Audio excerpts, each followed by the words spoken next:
This Week in Virology, the podcast about viruses, the kind that make you sick.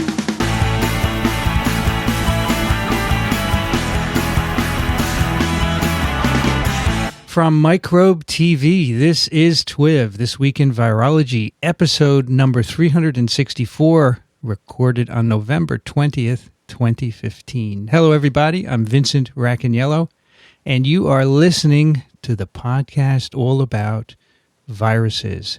Joining me today from southeastern Michigan, Kathy Spindler. Hi, everybody. How you doing there, Kathy? Doing great. Thanks for doing this. And it's an unusual hour again, 10:30 in the morning, so our feng shui is all messed up, but we'll deal with it. Also joining me from North Central Florida, Rich Condit. Hi. Not really. I'm in Austin, Texas. Yeah, that's right. From Austin, Texas. My home is in North Central Florida, but I'm in Austin, Texas. And I'm even an hour earlier than you. But my feng shui is just dandy. I think yours is always dandy. Let's roll. All right. Today we have two special guests to discuss a paper published very recently.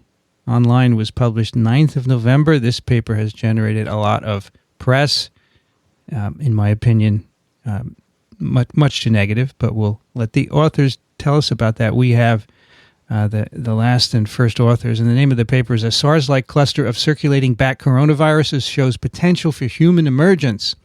Joining us, he's a professor at the University of North Carolina, Chapel Hill, Ralph Baric. Welcome, Ralph.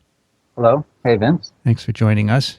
And the first author on the paper is a postdoctoral fellow in Ralph's lab, Vineet Menachery. Welcome, Vineet. Did I pronounce it terribly? I've heard much worse. Menachery or Menachery? Is it Menachery, right? Menachery. Thank you.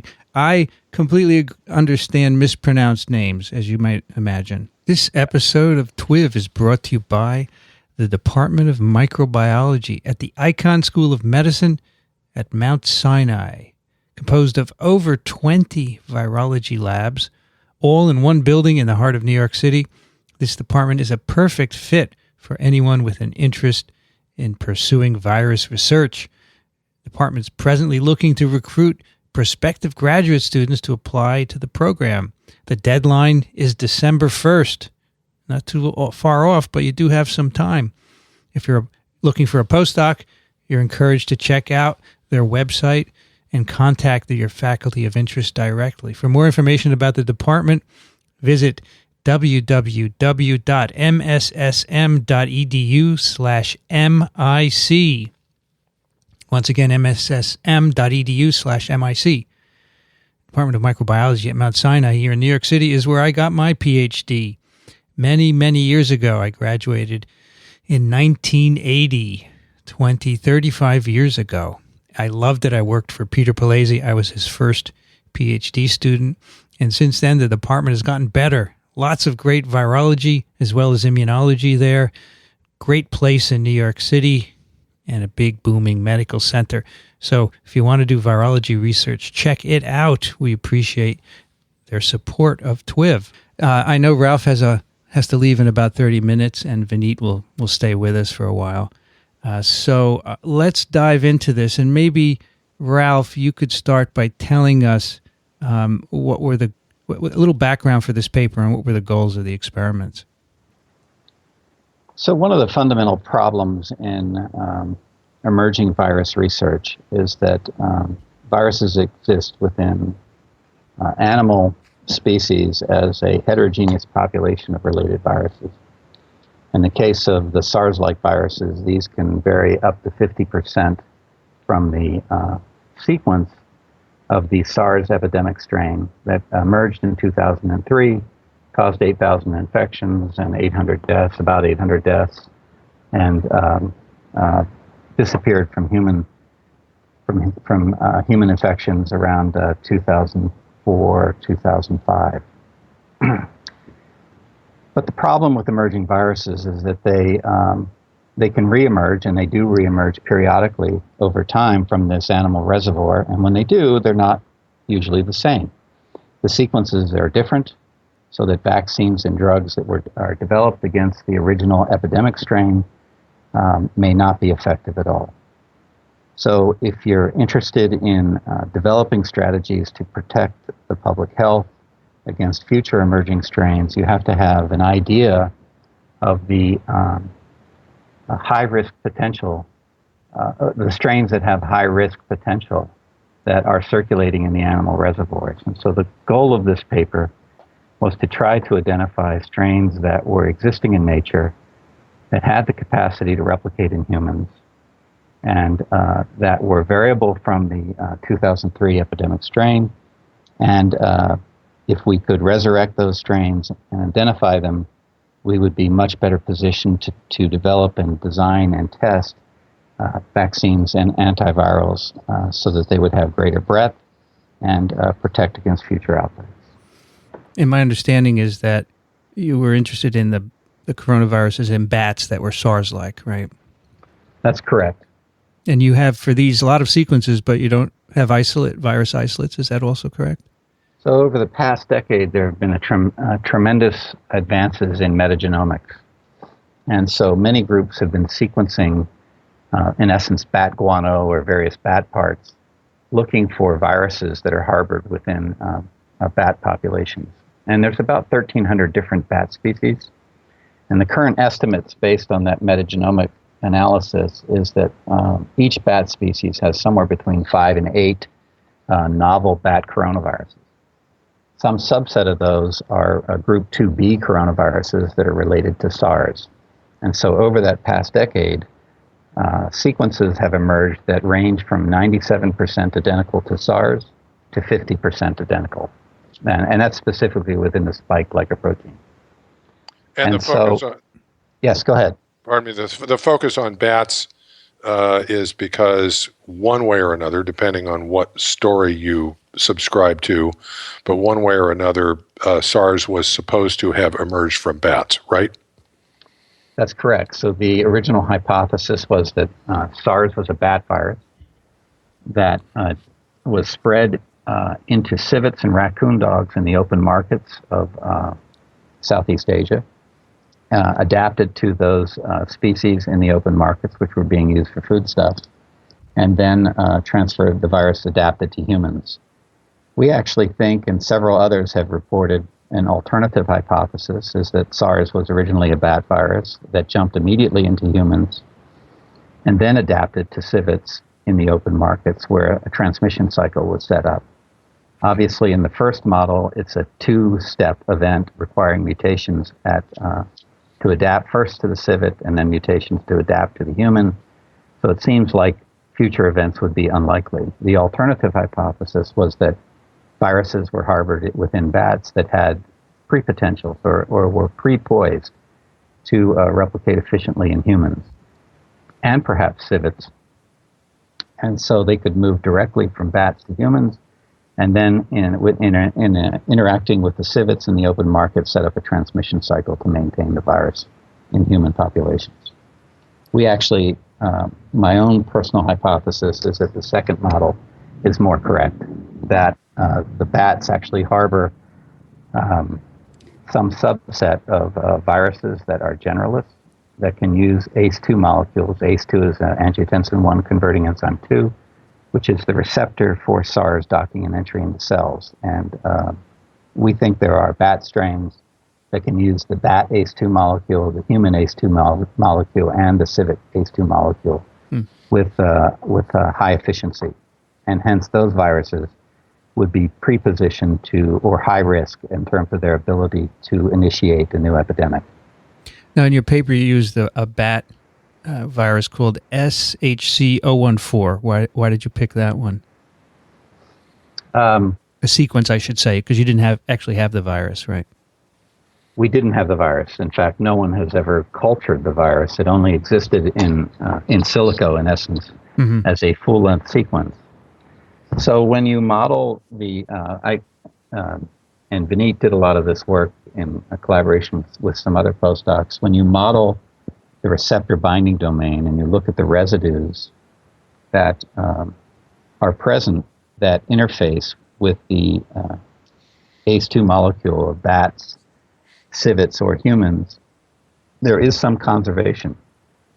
But there were 7 of those residues were different, including, I think, 5 or 6 that occurred at really important sites for interaction. We knew from some studies in our lab that at least one of those sites were tolerated in terms of being able, one of the mutations in that civet, in that strain, SHC014, could occur within the context of a wild-type virus and still program efficient entry into human cells. So that was interesting to us. We were also interested in this strain because it was about 12% different in the spike glycoprotein sequence. And so it may function as a bookend. In other words, if you're trying to identify what cluster of strains were high risk that could use the human ACE2 receptor, this might be at the boundary of that cluster. Mm-hmm. And the reason that's important is if you're developing vaccines or drugs, or immunotherapeutics against SARS-like viruses, you really want to capture the maximal amount of diversity that still would program efficient entry into human cells, mm-hmm. because those would be the most high risk. So it had a fair amount of variation. There was some conservation in the receptor binding interface sites. There was variation within some of those sites. At least one of those we knew probably could function and still mediate efficient interaction with the human ACE2 molecule. And so it was worth a try. Mm-hmm. There were other things we could do with that spike as well, even if it didn't program infection. We could use it to look at cross-neutralization. If we made antisera against that SHC014 spike, could it neutralize SARS? That would be another thing we could do if the spike was not capable of programming infection, capable of programming infection in mammalian cells. We could use it for antigenic cartography, those types of things. So there's a lot of things we could do with that spike. Go ahead, Rich. Sorry. I want to make sure I have my context right for the spike glycoprotein. So this is the thing that sits on the outside of the virus and gives it its crown appearance, hence coronavirus, right? And it's the thing that attaches the virus to the receptor on the cells. Is it solely responsible for entry? Does it do fusion as well, or are there other proteins involved? The spike glycoprotein and its interaction with cellular components is a major barrier for cross-species transmission of coronaviruses, and it occurs at least 2 levels. The first is the ability of that spike to program its ability to bind to receptors on the surface of cells from different species. So in the case of ACE2, for example, the SARS epidemic strain can bind to the bat ACE2 receptor, the civet ACE2 receptor, and the human ACE2 receptor. It binds poorly, for example, to the rat ACE2 receptor. The second major, and so that first interaction event is key for virus binding to the cell, and that begins to program the downstream steps that are critical for virus entry into that cell. The second major barrier for coronavirus entry and cross-species transmission is proteolytic cleavage of that spike. And so the coronavirus spike is generally broken into 2 pieces, an S1 N-terminal domain of about 90 kilodaltons and a C-terminal 90 kilodalton domain. Proteases, and there's 4 or 5 depending on who's doing the study, different proteases have to cleave that spike to cause conformational rearrangements to expose a fusionogenic domain, and that fusionogenic domain that then fuses the envelope of the virus to the surface of the cell, or the surface of an intracellular vesicle, to mediate entry into that cell. In the case of coronaviruses, there are proteases that can mediate that event at the surface of the cell and intracellularly. And so depending on the spike, the cleavage events may occur on the surface to mediate fusion to the plasma membrane or fusion to internal vesicles internally with the intracellular proteases. Go ahead, Rick. So those are host proteases, and this proteolysis happens in the process of entry, not That's correct. before, like flu. Okay, great. Correct. I got it. So, Thanks. for example, in collaboration with a researcher at University of Minnesota named Fang Li, Fang Li has shown that HKU4, which is a relative to MERS coronavirus, that HKU4 strain can bind to the same human receptor that MERS does, which is dipeptidyl peptidase 4, and it binds very well to the human DPP4 molecule. However, the barrier for entry is not in receptor binding. The human proteases can't cleave the S2 spike and can't activate the fusion domain. So the major barrier for HKU4, and the reason it's not infecting human cells, is because of proteases. Host proteases not being able to process the spike appropriately.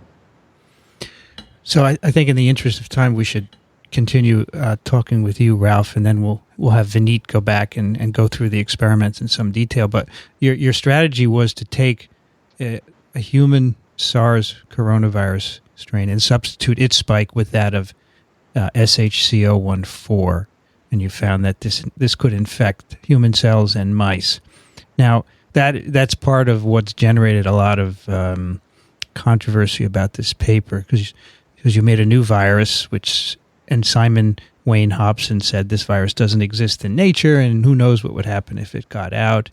And so some people have said, why didn't you simply make VSV pseudotyped with the spike glycoprotein of this virus?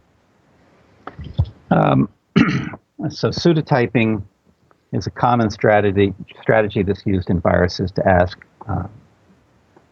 particular questions about the functions of surface glycoproteins. And we did experiments with pseudotyping. So in collaboration with our collaborators at Wuhan University, we pseudotyped lentiviruses with the SHCO14 spike and some other spikes from other bat coronaviruses and human coronaviruses. The other spikes could program entry into human cells, and the SHCO14 spike could not. So that data actually suggested that SHCO14 would not mediate efficient infection into human cells. Now, there are a variety of problems with pseudotyping experiments. The first is that you don't actually know whether the spike distribution on the surface is appropriate. You don't know if the number of spikes on these are the surface glycoprotein, whether the number of those spikes on the surface of that pseudotyped particle are in the right organization. And you don't know if they are functional in that context. And so a positive gives you some level of assurance that a spike can program entry into the cell. A negative doesn't necessarily mean that the spike is not capable of mediating infection. So we felt that it would be prudent on our part to more rigorously test that, and so we made the chimera. So Simon Wain-Hobson has said that if this virus got out, you couldn't predict what would happen in people. How do you address that? So number one, it's unlikely that the SHCO14 spike, which as far as we can tell has never circulated through human populations, would be capable of programming as serious an infection as the SARS epidemic strain was capable of doing. We have no evidence, no idea, no understanding of coronavirus transmission or the genetic factors that regulate coronavirus transmission. Since SHCO14 had never been transmitted through human populations, it would be unlikely that it would be as efficiently programmed for causing transmission between humans.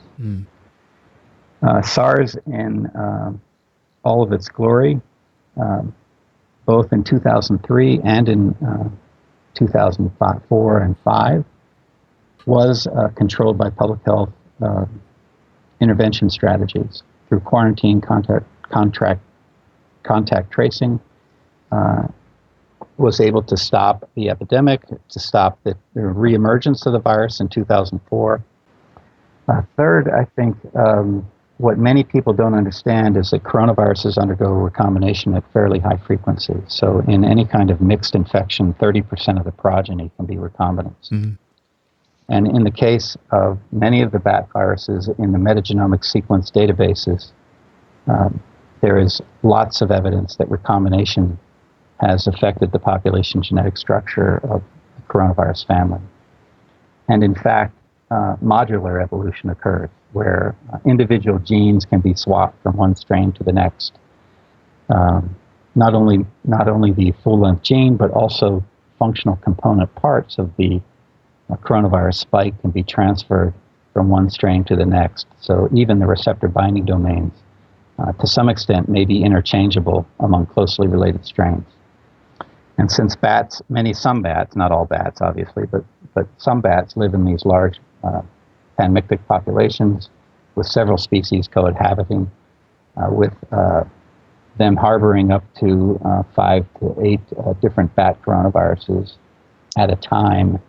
Recombination is fluid in coronaviruses, and the spike is well adapted to handle recombinant molecules. So anyone's argument that these kind of events can't occur is basically not knowledgeable about coronavirus. Mm.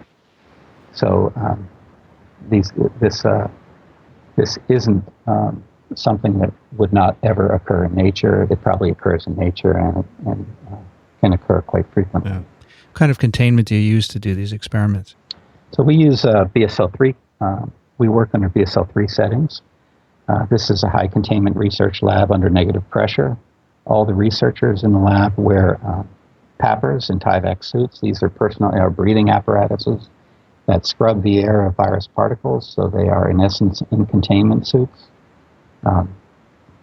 All research is done in a safety cabinet. It's called a BSL-2 safety cabinet. The virus is not free outside of that cabinet at any moment. And then we have fairly vigorous reporting standards in terms of infection control, in that anyone who does come down with a cold immediately reports to Occupational Health and Safety, or UNC. A group of physicians as well as EHS officers become engaged. We track the infection in these individuals, and most of the time this is like common cold. In fact, every single time it's been a common cold. Mm. And then in some instances, they may be quarantined at home for 2 or 3 days. In other instances, if they don't break fever, they'll just be watched. Mm-hmm. And if a serious infection occurs, they can be hospitalized. So, sorry. Yes, go ahead. So these experiments began before the gain-of-function moratorium, if I understand it correctly, and you've had some communication with NIH during the course of the experiments since. Can you describe that? So we had submitted paperwork to do these experiments, I believe, in April of 2014, and started the experiments in May of 2014.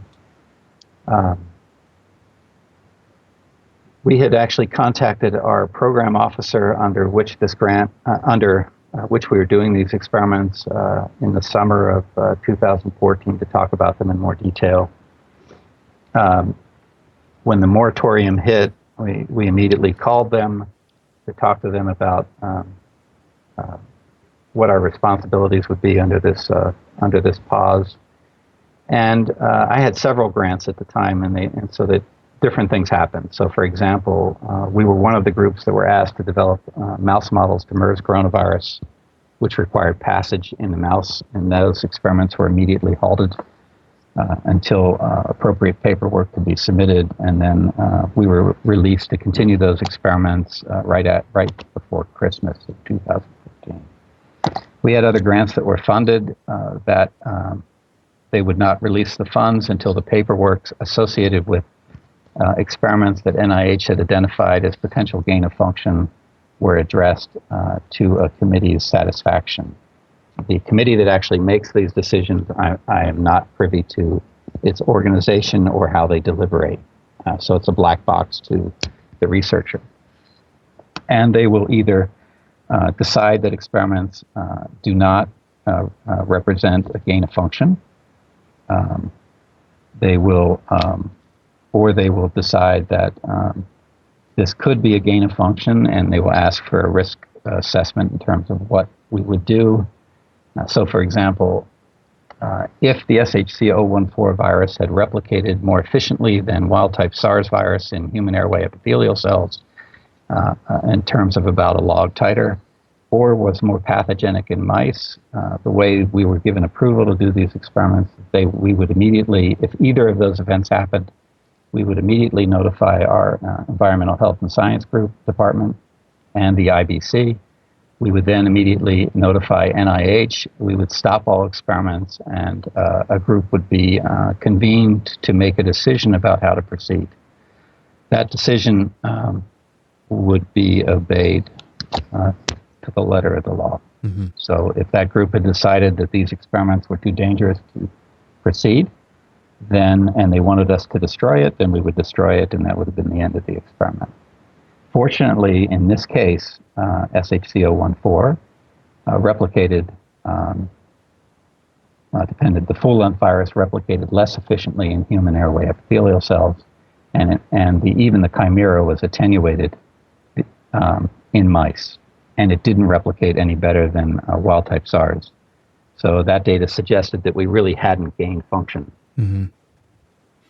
In your discussion, you write that the data are at a crossroads of gain-of-function research concerns. Maybe in the last few minutes that you're here with us, maybe you could expand on that a bit. So at this point, the final rules that determine gain-of-function have not been established and are being deliberated by a group, I believe the NSABB, but I'm actually less sure exactly what the group is, the makeup of the group that's making that decision. I am too. I have no idea. So anyway, that group is going to come down with a series of rules and regulations that people are going to have to follow, the boundaries of which I don't believe have been set. So it's quite possible that these experiments would never be allowed at all. Mm.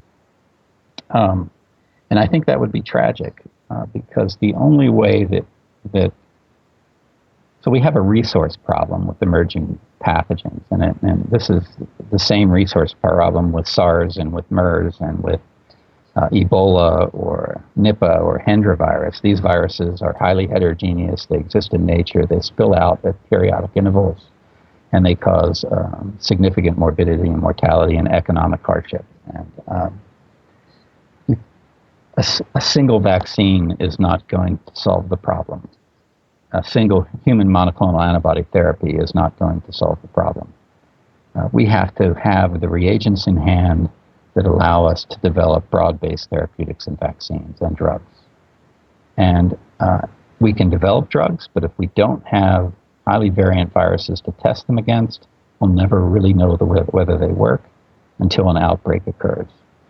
And so that leaves, I think, the research community in kind of a catch-22. We have two choices. We can take a reactionary response or a reactionary approach where we wait for outbreaks to occur, families lose their loved ones, and the research community then initiates massive and parallel efforts to develop a drug and a vaccine that would work against this new unknown. That's a very painful setting for humanity, and that's the standard that has been used for responding to new disease outbreaks for most of our existence on this planet. The other approach is to take a proactive response, where we try to identify representative strains within this family or this swarm of related viruses. And as we develop drugs and vaccines, we now have reagents to ask whether they have breadth of activity. And so we actually have some very interesting data with new drugs that may work against SARS and MERS. And it looks like we'll be testing soon whether they would work against these related group 2B SARS-like viruses. And if they turn out to be effective, then we actually will have reagents on a shelf that could be available to respond in future outbreaks. If they don't work, we have reagents now available so that second-generation compounds could be modified and targeted so that they'd be more entire cluster.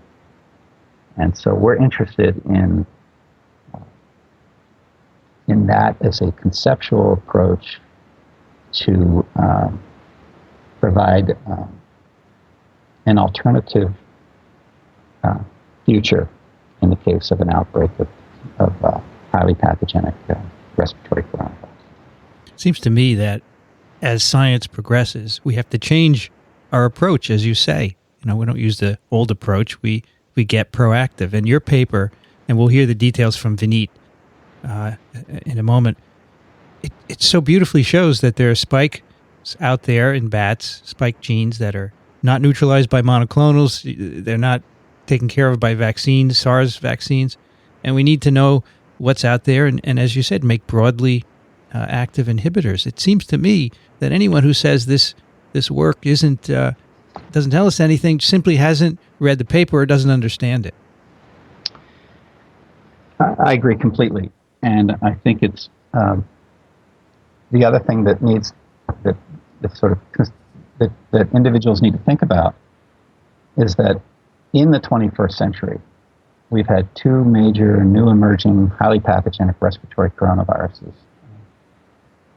appear in human populations. And SARS coronavirus is one, and MERS coronavirus is currently the second one, and that outbreak is still ongoing.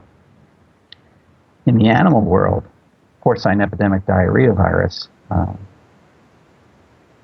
which emerged 25 years ago, and slowly moved across Europe, became highly pathogenic in the early 2000s in Southeast Asia. It then spread to the U.S. in 2013. In the U.S., it killed 8 million pigs in the span of just several months. All told, the virus has killed 1 billion swine since it arrived in Southeast Asia. So the pathogenic potential and the scope of an outbreak from a highly pathogenic coronavirus is potentially enormous. And from a policy point of view, it's critical to know that there are viruses in nature that are pre-programmed to move fluidly from one species to the next. And if you know that, you need to begin to at least put some resources into developing effective drugs and vaccines. And there are no effective drugs and vaccines against SARS or MERS. And that's the situation we're in 12 years after the SARS epidemic emerged in 2003. And I think that's unacceptable. Ralph, I want to thank you for joining us. I know you have to go now. I'm arranging a trip to Chapel Hill next year. Maybe we can sit down and talk even longer about a variety of interesting virological questions. I look forward to that. Thank you, Ralph. Okay. Bye-bye. Kathy, Thanks. Rich, nice Bye. talking with you. Thanks. Bye, Ralph. Thanks. Bye-bye. This episode of TWiV is also sponsored by ASM Education Department. Grad students, postdocs, and early career scientists are invited to apply to attend the ASM Scientific Writing and Publishing Webinar Series. This is a 3-month, 6-part program that takes place from January through March of 2016. So it's a webinar. You can stay in the comfort of your home or office and learn great things about writing. You'll learn from ASM journal editors about the whole scientific writing and publishing process. These are people who have been involved in this for many years and know what they're talking about. And the things that will be discussed include titles and abstracts, how to write them and make them attractive, figures, figure legends, and the whole manuscript review process. So once again, it's a 3-month, 6-part series, 2 parts a month from January through March of 2016. They are taking applications for the program. You can find more about it at bit.ly/SWPI online 15, all one word, bit.ly/SWPI online 15. We thank ASM Education for their support of TWiV. All right, Vineet. I'll move over into the chair for the moment. Let's circle back to that first series of experiments with the SHC-014 spike in the background of SARS. Tell us what you did there. So, as Ralph said, we have these spikes, and our collaborators at the Wuhan Institute have they've isolated a number of sequences. So I think in their original paper in 2013, they reported 18 spike sequences and a couple of full-length viruses, one SHC-014, one they called WIV1, which was the virus they were able to isolate. That virus was able to use human ACE2, and so that's the clinical isolate that they were able to actually isolate out of the bat guano, which, for those of you who have overworked with that, it's really an amazing thing that they were able to isolate that virus at all. Building from that, SHC-014 is the next virus down in terms of closeness to the epidemic strains. It's about 12% different. And when we first started looking at the strain, we had looked at the modeling, and we have a number of people in our group and other groups that have done modeling of the RBD. A lot of those studies were based on escape mutants and other interactions. The majority of the antibodies that have been generated against SARS, monoclonal antibodies that have been thought to be therapeutic or used for therapeutic purposes, focus in the receptor binding domain. And so a lot of the changes that we see there, we actually think we understand the interactions pretty well. And so when we look at SHC-014, there are 14 contact residues that are thought to interact between SARS spike and the human ACE2 molecule. Of those 14, SHC-014 has changes at 7 of those positions. And of those 14, there are 5 that have been shown to be critical for binding and species specificity. All 5 of those had been changed in SHC-014. This is in contrast to what we saw with WIV1. WIV1 only has 3 changes in those 14 residues. And of those 3, they're actually very conservative substitutions. And so we weren't particularly surprised that WIV1 could bind. We would have probably potentially predicted that. And our collaborators at Wuhan shared with us their pseudotyping data, where they'd taken the spikes and using a lentivirus system, had shown that with their SARS wild-type spike, with the WIV1 spike, that the virus could enter using human ACE2. And they showed pretty clearly that SHC-014 in the pseudotyping experiment could not. And that was, they used HKU3, which is at the other end of the group 2B spectrum in terms of the depth of the width of the coronavirus group. And so from those studies, all of the predictions are that this virus shouldn't be able to grow. And so in human cells, you mean?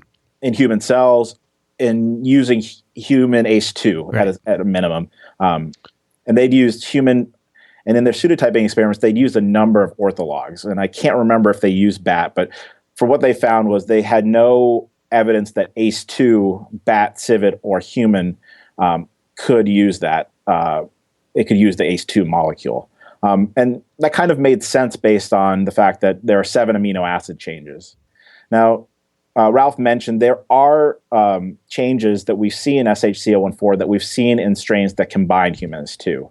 A couple of those mutations had been seen in civet strains, but as individuals. So of the 14, we had seen 1 change that corresponded to the SHC-014, but that's 1 out of the 7. And so there is evidence that binding could happen, but I don't know that it was or is conclusive in that way. And so when we made these viruses, it was under the premise that it was probably likely that this virus wouldn't grow. It doesn't mean that we couldn't use it for other aspects. And Ralph talked about the cartography and making antibiotic or making vaccine responses against this spike would actually be interesting because it may actually lead to antibodies that are outside of the receptor binding domain that may actually be cross-protective against the entire group. And so that was the premise of the studies. And so we built the chimeric virus with Ralph and I had a discussion on whether we thought that the virus would work or not. When I was originally doing the experiments, I wasn't thinking that it would. And so when we were able to recover virus from the viros that we transfect into, it was surprising to me. Ralph claims that he wasn't surprised. But, So the chimeric virus you're talking about is that you're taking the SCH014 spike protein yep. and swapping that into a mouse-adapted coronavirus, swapping the spike protein on the mouse-adapted coronavirus with this SCH014 virus spike protein, correct? Correct. That's exactly right. So theoretically, you're confining your attention there primarily to whether the spike protein is going to function in that context for binding and entry of a virus that is otherwise already adapted to the mouse, right? Yeah. Yes. Okay. And I think that's an important point. When we think about the spike, a lot of the focus after the outbreak was and continue, and rightly so, is on the ability of the virus to bind to the receptor. But coronaviruses are really large. They're the largest RNA viruses. There's 28 to 30 kb. And for a number of reasons, the backbone may not actually support replication in human cells itself. So this separates out whether the spike can mediate entry and whether the whole virus. So there may be aspects of the backbone of SHC014 that make it unable to grow, whether it be controlling the host immune response or some interaction with cellular machinery, that the full-length virus may not have been able to grow, but it has actually nothing to do with the spike protein. And so this controls for that in a way. Right. And if we had known SHC014, if we had predicted that it would grow, there's value in making the chimera as well. And we can talk about that a little bit more as we go through the data. So why did you decide to use the mouse-adapted strain? Did you already think, wow, we could do some mouse experiments if it does grow? Well, yes. I think, a number of reasons. Doing mouse experiments gives us a lot of information on pathogenicity. It also allows us to ask questions. If the virus does grow but doesn't grow particularly well, we can ask questions about using an SHC014-based virus as a vaccine. It also, while we don't have any hard evidence for this, in general, we do believe that adaptation to the mouse is not particularly helpful to the human. So we've done the studies where we've compared the mouse-adapted strain to the wild-type strain in human airway epithelial cells. We don't see a marked difference between them. If anything, the mouse-adapted strain is not efficiently, it's always less, but it's twofold, threefold, fivefold differences that are not virologically important. And so we don't have any reason to say that this virus is more virulent, and we don't have the data to say that it's less virulent in the adaptation away. Yeah, unfortunately, the only way you could really do that is maybe non-human primate studies, or I don't know that anybody's volunteering for human challenge studies, but. So this mouse adapted strain, it's a SARS strain that was adapted to mice. Is that correct? Yeah. So isolated SARS was taken and passaged into mice. MA15 is the name of it. It was passaged 15 times, and it gained virulence in BALB-C mice. And that is the strain that we almost always use in our mouse experiments. So in a BALB mouse, 1 times 10 to the 5th on a 10-week-old mouse will result in lethality. And that varies based on genetic background. So black 6 mice at 10 weeks are resistant. And there are elements of this model as you age the mice. A year-old mouse is much more susceptible, much lower LD50. And so there are elements that this SARS model recapitulate both the human disease aspects and are affected by both genetic components as well as aging components. And do you know what the genetic correlates of that adaptation are? So there are 6 amino acid there are 6 changes. There's 1 in spike. So there's a Y436H mutation, which we think increases the affinity of the virus to the mouse receptor. It doesn't ablate interaction with the human receptor, but we do think that this virus is able to bind and the mouse receptor better. And that mutation alone is not sufficient to increase pathogenicity to the full MA15 virus, but it captures a lot of that. So that mutation in spike is required for pathogenicity, but alone it is not sufficient. So there are other changes in the backbone of the virus that are required, and we've done several mouse adapted strains trying to figure out if what components and how their interaction with host components are driving this response. And so there are mutations in other locations in the backbone, and we haven't really figured out exactly what it is. So this is the kind of experiment you could not do today, right? Mouse adaptation of SARS would not be, I mean, it falls under the PLoS. So it's an increase in pathogenicity in a mammalian model. Right. Is it making it more pathogenic in humans?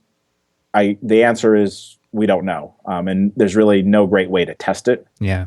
But we also have to remember that the epidemic SARS strain passed through a lot of people and did plenty of adaptation in humans already. So we don't know if we could gain more adaptation from. Traditionally you think of, you pass a virus in a non-human host, it attenuates it for humans. That's how you make live attenuated vaccines. So if I'm almost ready to volunteer for this. Stick me in a BSL-3 facility, and I'll snort some of this stuff and see what happens. I'm afraid you can't do that, Rich. Not permitted. No, I will mention that to Ralph. I don't think your family would like that. It's not up to you, Rich. But if you look at all the information we've gained from studying this mouse-adapted SARS virus, it's tremendous. So and it's been around for years. It hasn't done anything. It hasn't escaped. It hasn't infected people. Why can't we use that as some data and say, this is good stuff to do and it's safe? I just don't understand why that's overlooked. I don't expect you to answer that, Vineet, but I'm just complaining. The other interesting thing that came up is that you adapt it to one strain of mice and it's not necessarily adapted to another strain of mice. So these adaptations are really highly specific, not only just to species, but even strains and varieties. Right.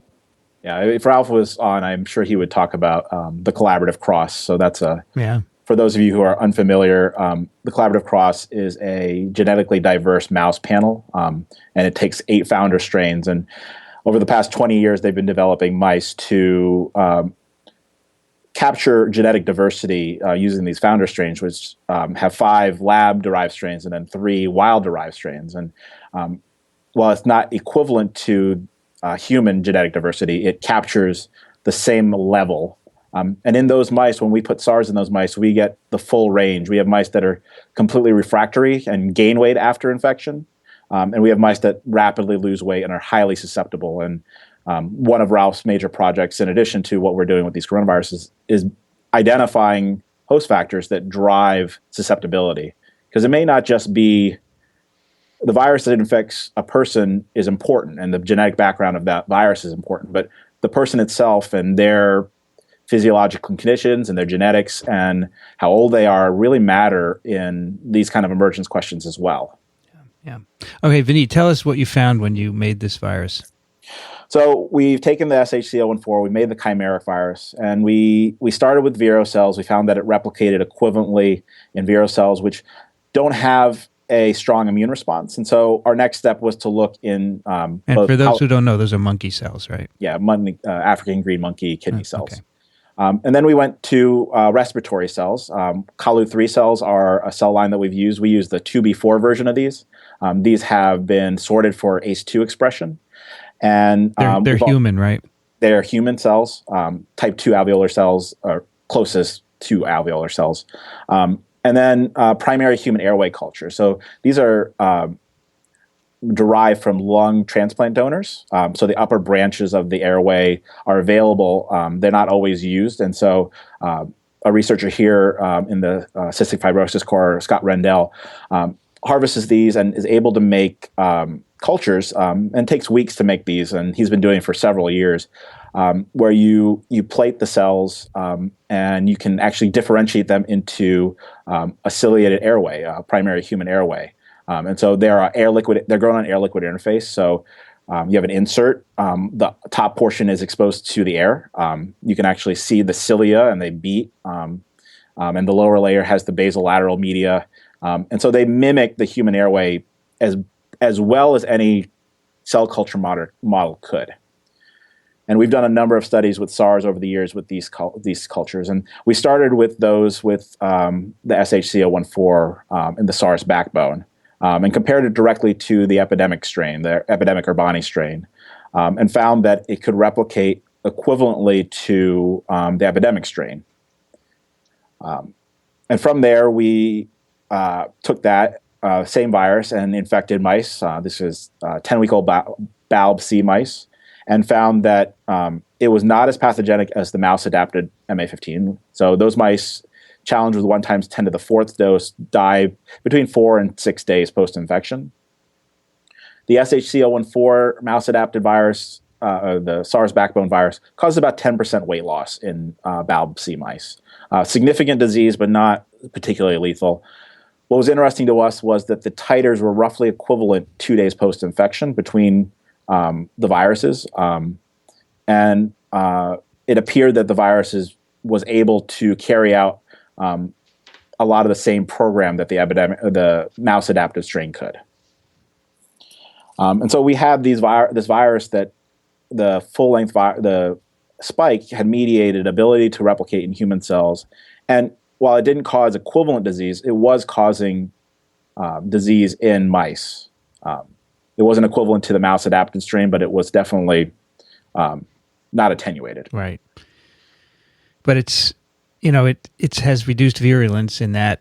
Whether you can use that as any kind of comfort, I don't know, because mice are not people, as we often say on this show. But like in many cases, when you make artificial viruses, and I would say this is an artificial virus, so we don't know if it exists out there, you interfere with the ability of the virus to cause disease. So yes. I guess it's not surprising, right?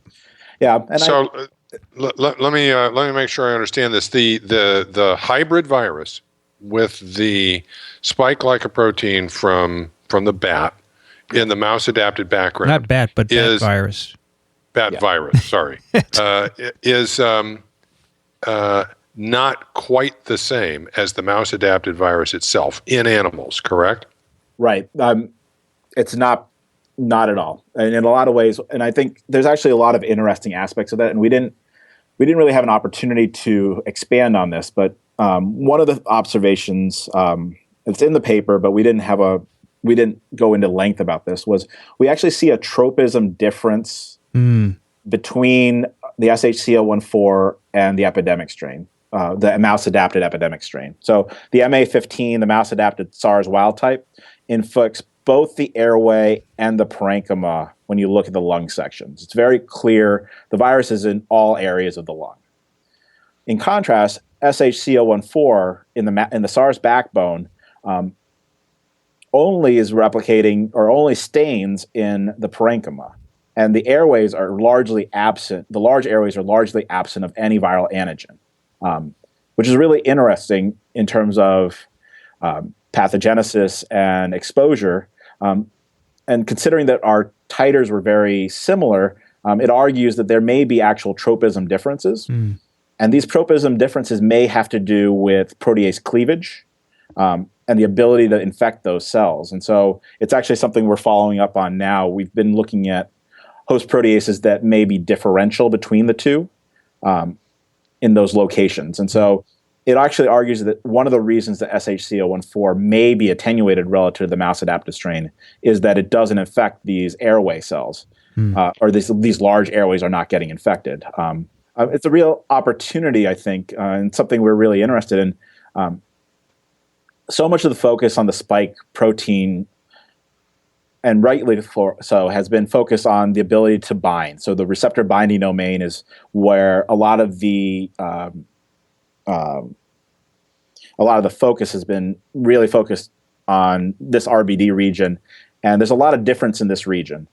Less focus has been focused on the protease cleavage site and the importance of that in emergence. And one of the things that this virus actually gives us an opportunity to, we can actually look at this attenuation and ask, are we going to be able to attenuate the epidemic strain, the mouse-adapted epidemic strain, by doing a domain swap. If we take the receptor binding domain of SHC014 and put it into the SARS backbone, will that reduce its ability to replicate? Or if we take a chunk of the protease cleavage site and find that it's not as efficient, that may be a critical step in emergence that we've never even considered before.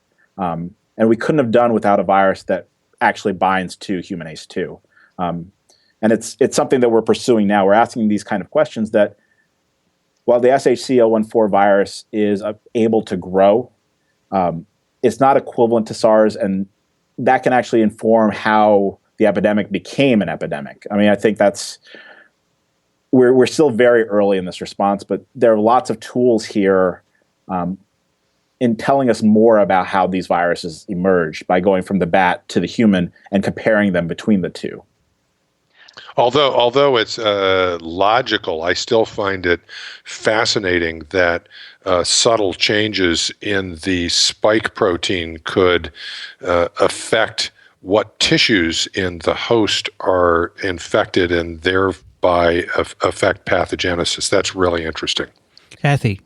I was just going to say that I think in this figure where you do show that histopathology, it's a really nice, convincing figure about the difference in tropism with the 014 strain compared to the epidemic strain. And I understand that at some point, something on the order of 2,000 words had to be cut from this manuscript. And so you show this one figure about tropism difference. Are there other things, that are going to end up coming out somewhere else in terms of this that you could mention at this point? So differences between the two viruses? Yes. So I don't know how much I should say. So this is work that your former student Lisa Gerlinski is working on. Mm-hmm. We have a number of mice that have protease. We have protease knockout mice, human host protease knockouts, and we have one where the epidemic mouse adapted strain MA15. There's no phenotype. It looks exactly the same as the wild type. And that the SHC014 virus, which causes about 10% weight loss, has no replication and is very low. So we think that protease may be critical. Mm-hmm. I'll let Lisa, if you want to talk to Lisa, she can tell you what, sure. What it is. And the what you mentioned about the collaborative cross, I know you're a co-author on this paper that's in PLoS Genetics that maybe we can stick in the show notes. It's one of the cases where the collaborative cross has been used for infectious virus, looking at genetic differences in disease susceptibility. It's one that's being cited now. So it's open access, and we can show that. Yeah, can you stick that in the show notes? It's already there. Very good. All right, Vineet, can you what do we do next? Let's move. So we've built at this point we've built the chimeric virus. At that point once we knew that it was viable, we'd ordered and we'd started process of getting the full length viruses made. Obviously, making the SARS, making the spike is not trivial in its length. Making a full 28 kb genome is even less. It takes time. And so we initiated studies asking questions about the therapeutics that we had available to us. And so we think vaccines and we think monoclonal antibodies. And so the monoclonal antibodies, we've had a long-standing collaboration with Wayne Marasco's group at Harvard and then Antonio Lancevecchia's group, making antibodies for SARS. And then a number of studies that we've done over the years where they've given us antibodies and we've created escape mutants, and then they've made new antibodies against the escape mutants. And the idea was that we could drive an antibody response, make a panel of antibodies that could really block anything out there. And we spent a lot of time making chimeric viruses with civet strains and diverse strains, trying to figure out ways to improve this antibody and its breadth. And so with SHC014 and how different it was in the receptor binding domain, we saw an opportunity to ask the question, well, do the antibodies that we would pick, and the 4 antibodies that are in the paper are what we would have used if we were designing a ZMAP, the ZMAP equivalent for SARS, these are the 4 antibodies that we would have picked. And so in vitro, we took these antibodies and we asked whether they were able to neutralize SARS, which it does, and SHC014. And in all of them, the neutralization was weak at best. 3 of them were outright failures that we didn't get over 50% neutralization. One of them approaches 50%, but you would have to use in a human grams of antibody. And part of the reason is, and we've mapped a lot of these antibodies, we know exactly where they bind. Almost all of them are binding within the receptor binding domain. And why did we make antibodies that bind the receptor binding domain? Well, they are highly neutralizing, and they're the strongest of them. And for the most part, the expectation was the viruses that are SARS-like that can bind human ACE2 wouldn't tolerate major changes in the ACE2 binding region.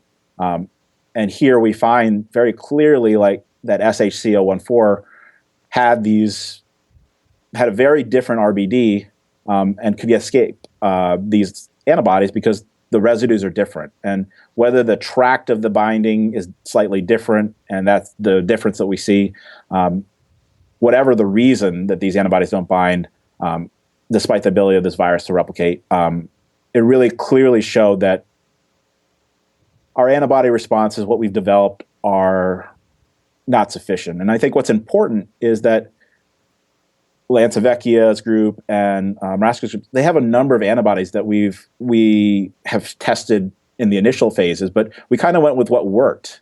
And we have an opportunity to go back and ask questions on, to go back to those antibody stocks, the ones that maybe we didn't go through first, and ask which ones are there, which ones can we expand upon and look at with this SHC014 virus, and actually maybe find a better treatment model. And it may be just adding another antibody that has more broad response.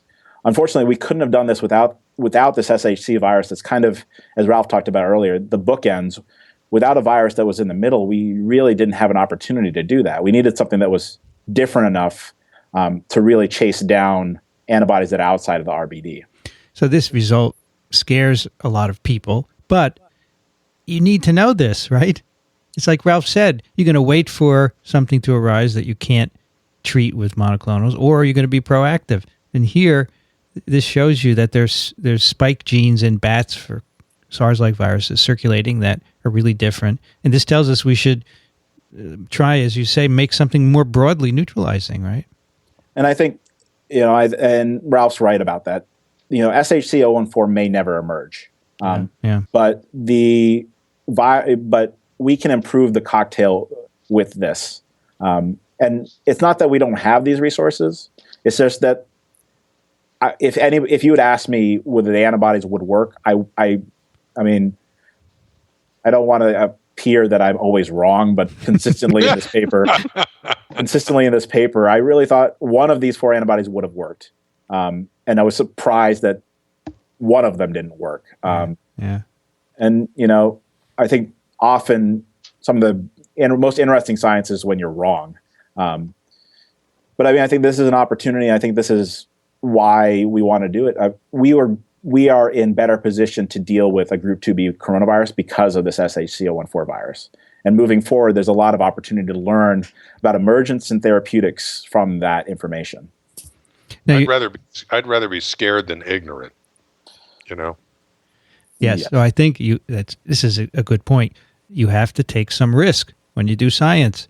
Anything that doesn't have risk is not going to be very good all the time. So I think that, you mitigate the risk and you do the experiments. I just think the people who criticize this don't understand. They don't, as Ralph said, they don't know the whole field of coronaviruses, and it makes it hard for them to realize what's going on. And I recognize that that's an issue, and I think they should listen to this episode. They won't. That's the problem. Vineet, then you did some vaccination studies, right, with this virus? Yeah, so we have lots of different approaches for vaccination. In the field, a lot of effort was made to make an inactivated vaccine. This is a SARS particle that was doubly inactivated. I think we call it DIV in the manuscript. Mm-hmm. And it had been shown to be effective in young mice. And then our group had gone back and done this in older mice, year-old mice, and found that there was immune pathology. And as the mice got older, the vaccine responses waned and actually were partially pathogenic. It was actually worse to have this vaccine than to not be vaccinated. Another aspect was that if you challenged the virus that was heterologously different, you amplified those immune pathology responses. And so the DIV vaccine itself was not particularly well received after that point, and isn't really a viable candidate moving forward. But we tested the ability of that because it is a full-length SARS virus, and we wondered if this DIV vaccine could protect against this SHC014 virus. And what we found in both young and old mice is that there was no protection offered by the live attenuated vaccine, which was not particularly surprising. But we would have expected we could have expected some neutralization. I guess this is an example of we didn't think it was going to work, and I was actually proven correct. The other aspect was we did the inverse experiment.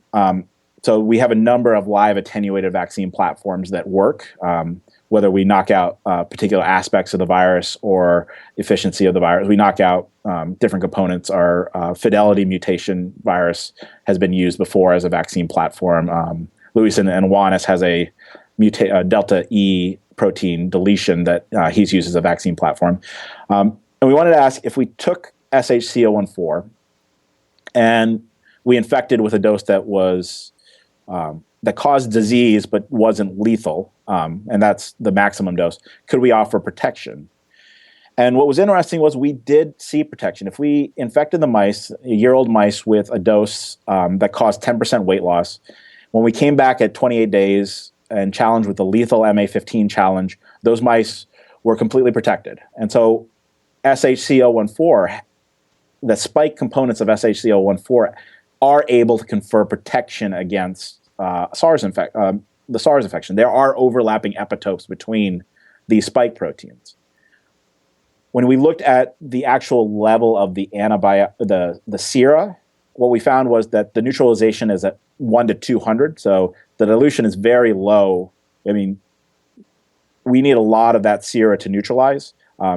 For comparative sake, our vaccine platforms are 1 to 1600.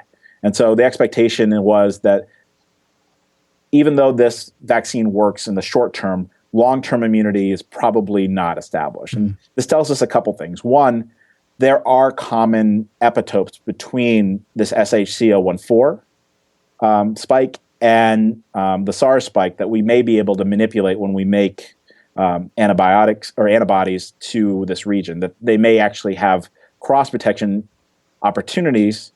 I think the other important aspect is when we went back and we challenged the mice with a lower dose, a dose that didn't cause weight loss, this was 100 PFU, this actually didn't offer any protection. And so it signals that this spike protein, that there is overlap between the SHC014 spike and the SARS spike, that we can drive protection, but this may be an issue that the major antigen long-term, it may be really difficult to tease this out. And so we may have to design new approaches to actually pick for broadly neutralizing antibodies as opposed to ones that are specific to the receptor binding domain, which is not common between SHC014 and the SARS spike. All right. So after all this was done, your bat coronavirus was ready, right?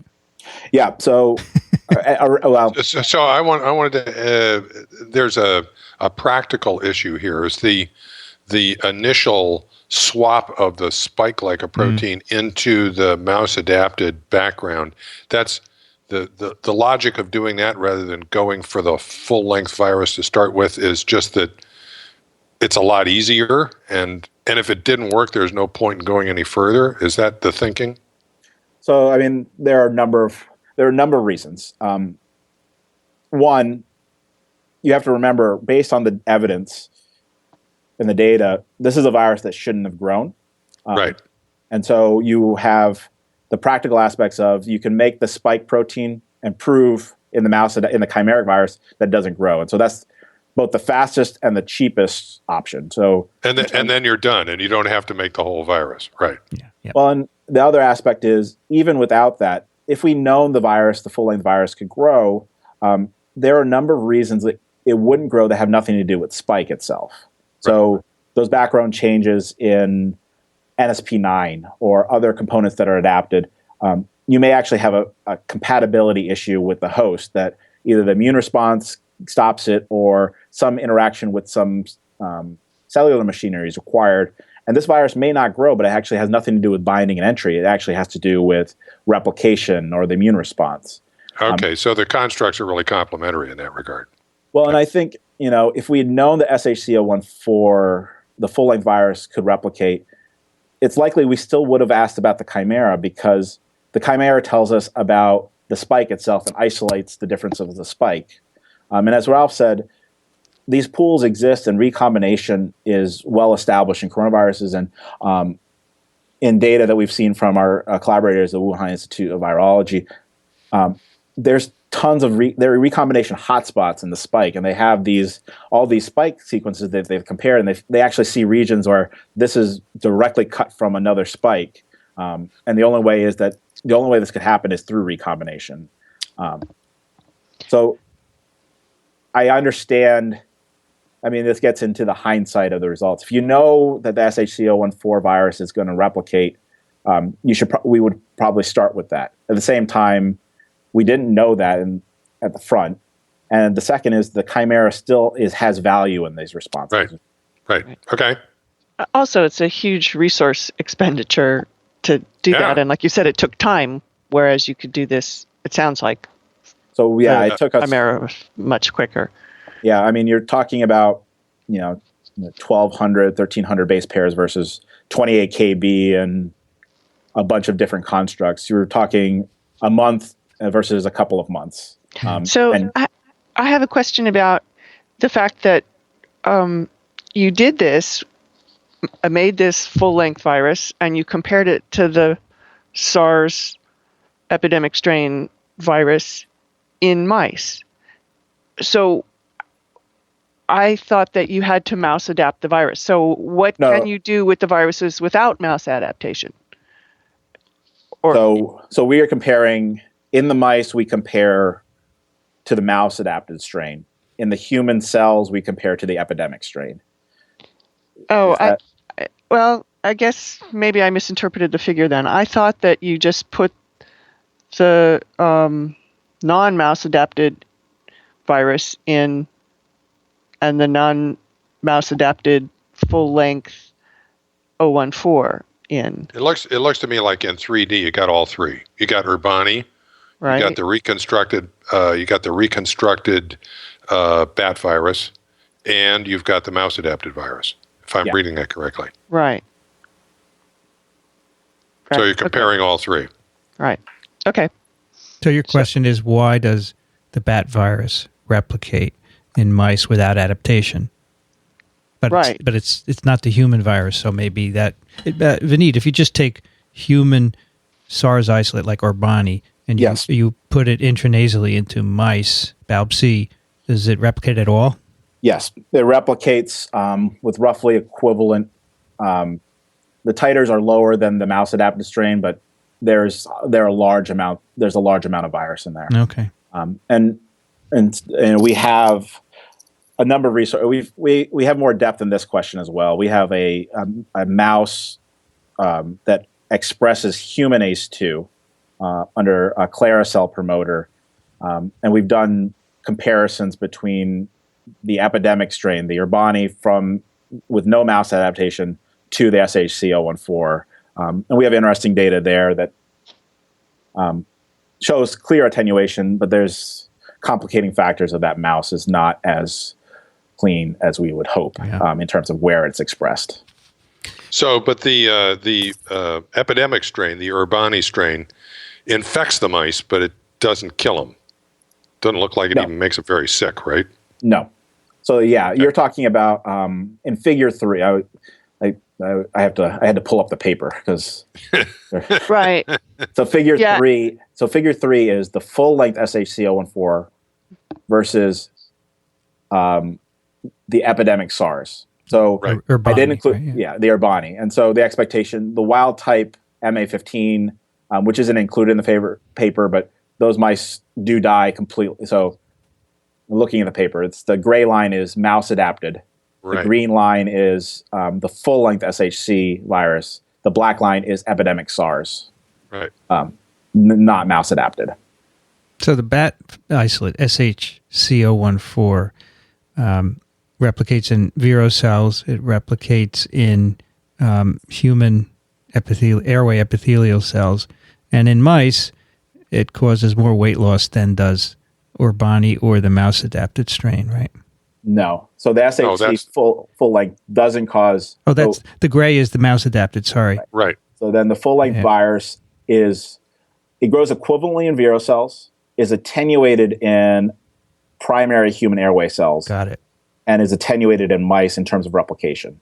Neither the Urbani strain nor the full length SHC strain cause any weight loss or pathogenicity. Got it. Yeah, I have a problem with gray versus black here. I can't see. Yeah, it's subtle. Okay. All right. So, All right. So that's the full-length bat SARS-related coronavirus. You made the entire genome as DNA, and then you rescued virus out of cells. Right. And then you used that to do these experiments. Yep. And also, another thing that comes out of the same mouse experiments is that the full-length bat virus does not replicate as its pathogenicity in terms of weight loss in the mice is the same as the epidemic Urbani strain, but in terms of replication in the lungs, the full-length bat virus doesn't replicate as well as the Urbani strain. So by a couple of different criteria, replication in human airway epithelial cells and replication in the mouse lungs, it is not as robust an infection as the epidemic strain, correct? Correct. Okay. So, Vineet, I've been on Twitter all week defending this paper. Yes, I saw. Because I know you need to do experiments, so I'm happy to do that. And at one point, I got in an argument with someone who said, why was this recombinant virus made? Why didn't they just study the bat virus? I said, they did. It's in the paper. And, he said eventually, sorry. But I think it just shows that most people don't even read the paper. And they just read either some newspaper article or some online article, and then they make a decision based on that. And, I bet, so two people have been quoted widely in the press, Simon Wain-Hobson and Richard Ebright, and they have been notable anti-gain-of-function advocates, and they're quoted negative sayings. And I would bet, I could be wrong, but I would bet they have not read this whole paper as much as we had, and therefore don't appreciate what's in it. And I think this is really bad because this is driving the whole argument that people that don't read the papers are participating. Does that drive you crazy? It's I think there's a certain amount of knee-jerk reaction to anything that's gain of function, and I think it's important to consider. And Ralph and I have talked about this. There is a fundamental difference between pursuit of gain and being prepared for gain. I don't think anyone would argue that we expected this virus to be more pathogenic than the epidemic virus, and it hasn't been. I think being prepared for that possibility is important, and I think it's a consideration that we have to consider. But this is very different than mouse adaptions or transmission studies where the gain is what we're seeking. Here, we don't know anything about these spike proteins, and it's very easy to be paranoid about the gain of function aspect to this and being prepared for it. And we really don't want that to be captured in any kind of rules that, well, we don't know what's going to happen, so you shouldn't do it. I think you could argue that any adaptation of SARS, any manipulation of SARS could result in a gain, so we shouldn't work with SARS. Is the down, that's the logic goes down that way, that, oh, well, you added GFP to SARS. Yeah. Well, that could lead to, it ignores the data that's available and ignores scientific insight. and we have been rightly proven wrong before, but I guess that gets to, the stuff that we have in place.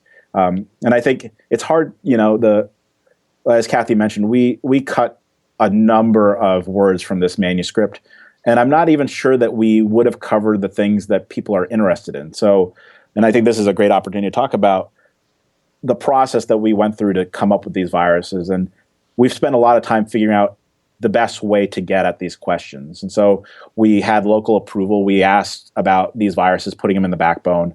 We had the pause. We had these interactions with NIH. And I think there was an aspect, and Ralph talked about it, that there's a black box when this stuff goes out. And we don't know how it's reviewed or who's reviewing it. And we made the point that when we sent our materials to them, that we didn't think that this was a gain.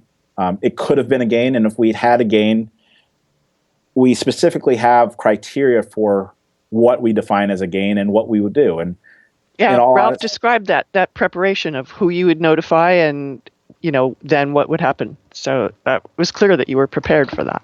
Well, and I think, Ralph went into, and we've talked about these studies, it's really hard to talk about, there's not a place in the paper to talk about what we do and how these countermeasures are in place. I think, we hear about these safety breaks and all of that, but we don't know. Each individual lab has its own protocols. We actually have gone through and we've counted the number of things that our lab does in terms of safety. And so we have 9 levels of PPE that we use in the containment lab. In our lab operating procedures, we have 31 different things that we do in terms of our protocols. And lots of these things are overlapping elements that if you don't do one, you should be captured by 2 or 3 of the other things. Outside of the lab, in terms of, if we have a cold or something like that, we do drills.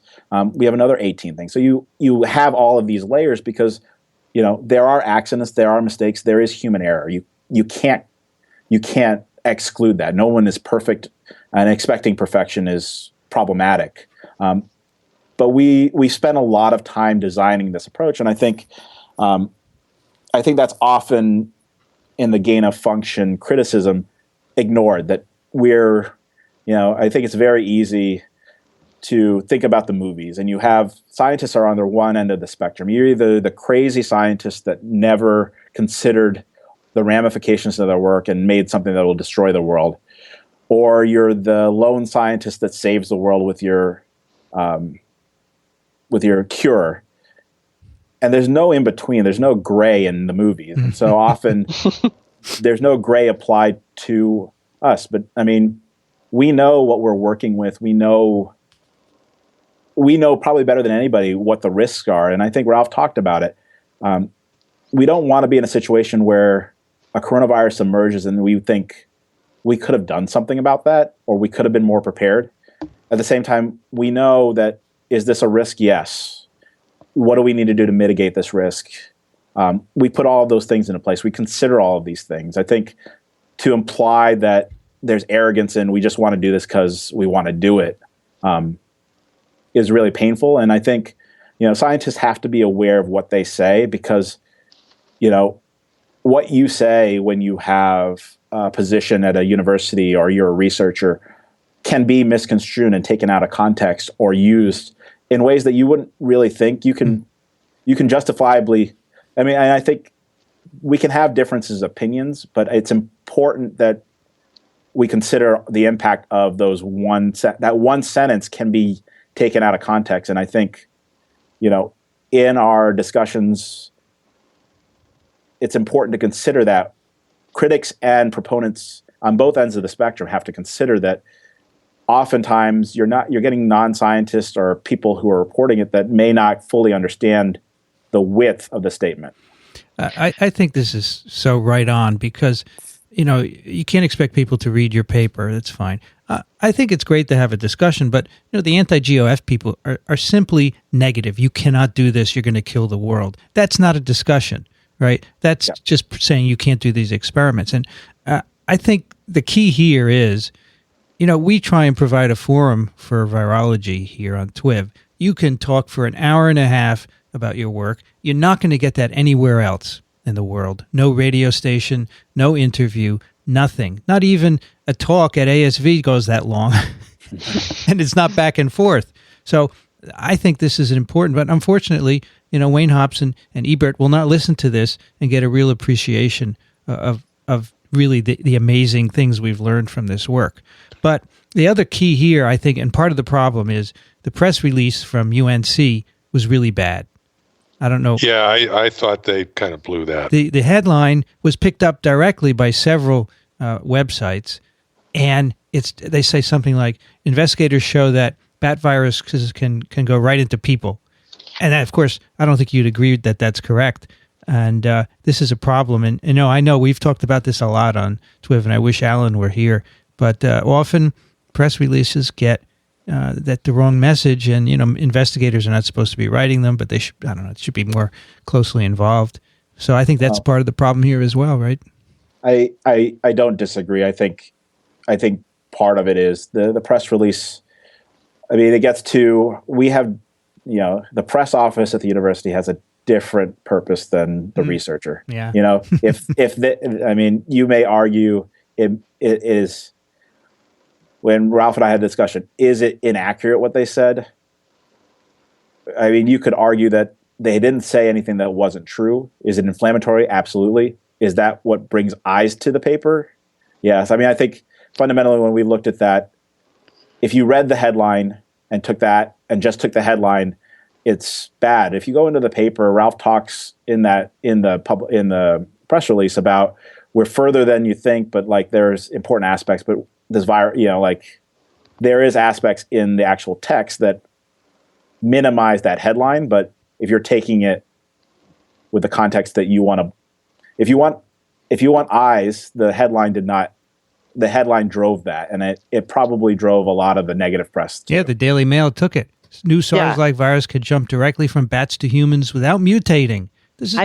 I think they could have come up with a headline and a lead line for the article that were equally catchy but not so inflammatory. I wanted, because you talked about the biosafety and biosecurity stuff, there's almost a full column of discussion of it in the online methods, which again, if people don't read the paper, they're not going to recognize some of the things, and you've even elaborated some more of them. I wanted to know whether in submitting this paper, you had to go through any additional hoops, or was it simply submitted to Nature Medicine? So we submitted it with paperwork from our final approval letter from the NIH. So the kinetics of the approvals went such that we initially applied for approval to do the work in the spring of 2014 to make the viruses. When the pause went into effect, this project was not under the stop order that the MERS mouse adaptation was. So we had until the roll date of the grant to respond. And we sent our paperwork where NIH asked for, our process. And this grant covers a number of, it's a large collaborative grant that has Ebola and other groups in it. And so there was a number of things that we had to answer. And at the end in May, before the final approval, we basically got asked for a letter saying whether we could do these experiments, continue these experiments or not. And we actually submitted that paperwork to the journal with the understanding that they wanted it. That was before it even went out for review. Is that correct? Did you get any? Yes. Was there any comment from the reviewers that required extra action? We did it on the front end, just so that it would be available to the editors and to the reviewers as needed. So we were proactive in that sense. We expected that this would be a question, and had been. I think if we hadn't included it, people would have asked. Okay. Sure. Mm-hmm. Well, I do hope, and Ralph mentioned this, the people who are making these decisions about the future of these gain of function with flu and SARS viruses, I hope that they look at the science and really disregard all the hype. They disregard Ebright and Wain-Hobson, everything they say in the press. Because if you look at the science, you understand that this is important work. And I'm afraid that this is going to be lost in the shuffle, and science is gonna lose out in the end. I'm afraid of that, but I just don't know what's going on, because as he said, we don't even know who's making this decision. Well, and I think, I don't want to characterize. I mean, while we don't know the NIH process, they have been very supportive of this work. Great, that's great. They've been very complimentary, and in a lot of ways, it's important to realize that while NIH is administrating they're at the front lines of this. The policy came down from the State Department. The PLoS is not an NIH directive, right? Right. And so, at a certain point, they're tasked with applying metrics that are not necessarily scientific, that may be more political than anything. And so they're in as difficult as a position as we are, and we're all operating. I think everybody I've interacted with on this, at the NIH and with oversight, we're doing our best, and we want to minimize any risk that there is. Implications that, it's really, I expect the Daily Mail, or I actually showed Ralph the Daily Sheeple, which was, I think so. We kind of laugh at these. You kind of expect that. The internet is what it is. I think it's really disheartening when you have scientists who have the opportunity and can look at the paper and justly look at it, making these comments. And as you've said, I don't know how in depth they've looked at it, but it's been said, words matter, especially when you're in positions of power. And so I would encourage critics and proponents to really consider that when you make comments, that you have to have a full understanding. And if you don't fully understand, and I think there's no problem in asking and having this discussion. I had Twitter discussions about this. I've talked to a number of people, and was I surprised that it happened this way? I think in the culture that we live in, I think part of this was expected. But dialogue is really important.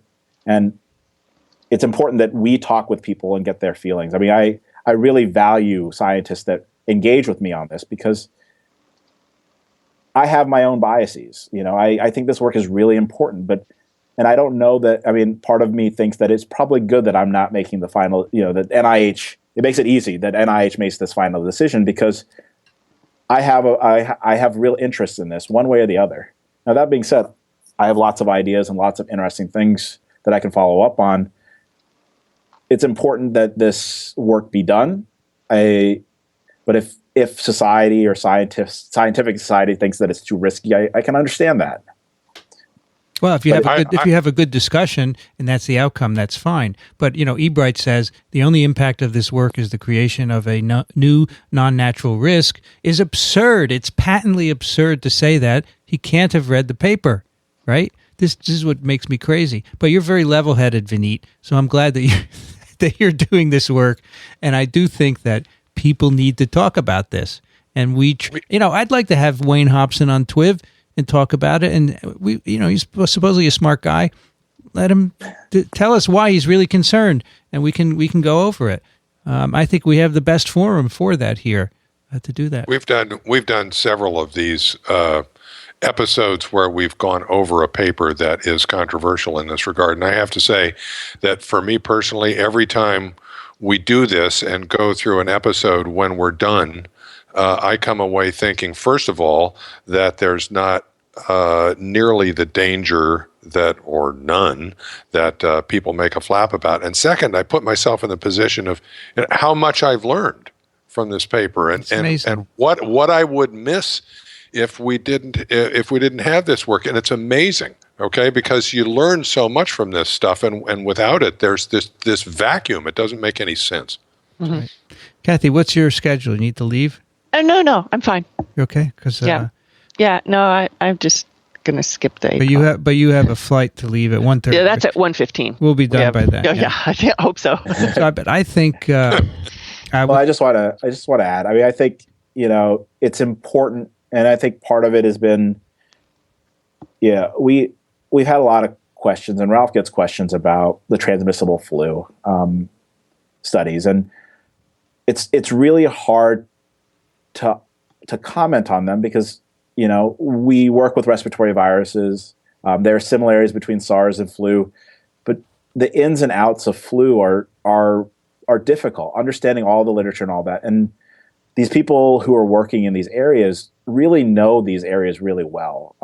And so, my wife is an educator, so she's a teacher, and I said that it's kind of like asking a kindergarten teacher what to do with senior level English class. It's not that they can't. It's that, and like a really good, I can comment on flu, but I don't have the experience or the understanding that someone who has all the experience and understanding would. And I mean, I think it's important. And I think often we look at these groups and say, oh, well, you guys are biased. You guys are working on the literature. Exactly. But at the same time, it's hard to find people that aren't biased in some way to comment on it and who have, I read these journals, and honestly, if I wasn't working on this paper, I may have looked at the figures. I don't know that I would have read the abstract. I would have looked at the figures, and then I would have moved on.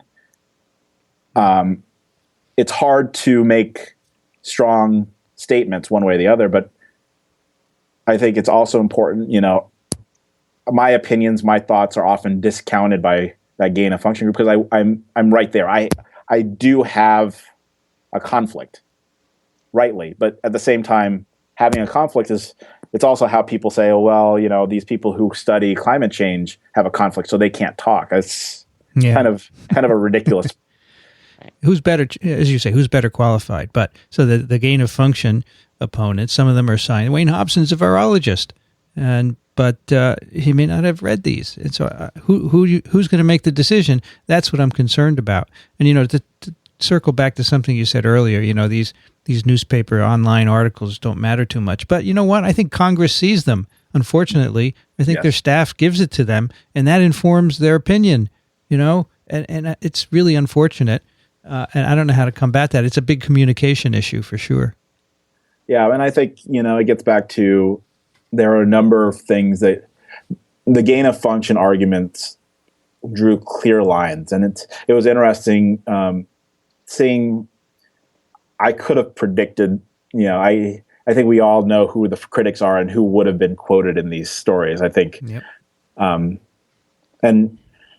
it gets to, they point out a conflict for me or Ralph in these studies, but if you're on record as being against gain of function 8, 10, 20 times, if that's your claim to fame, aren't you also in conflict? I think that is not considered when, I don't know Dr. Wain-Hobson at all. I'm not familiar with what his scientific work is, but I do know he's a gain of function critic, and if that's what you're known for, is that relevant?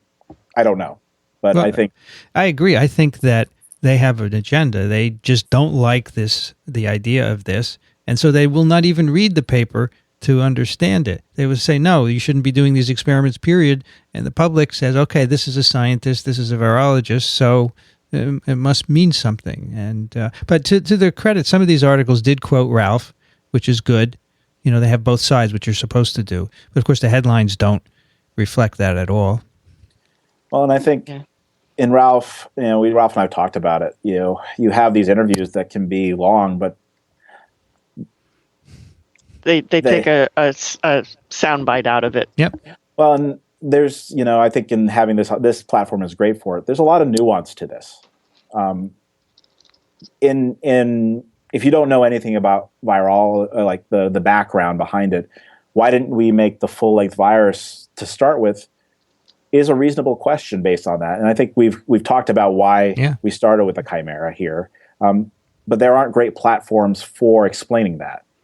I think TWiV is a great platform, and I am happy to chat about this whenever you like. I just don't know why more people don't listen. I realize we're long, but.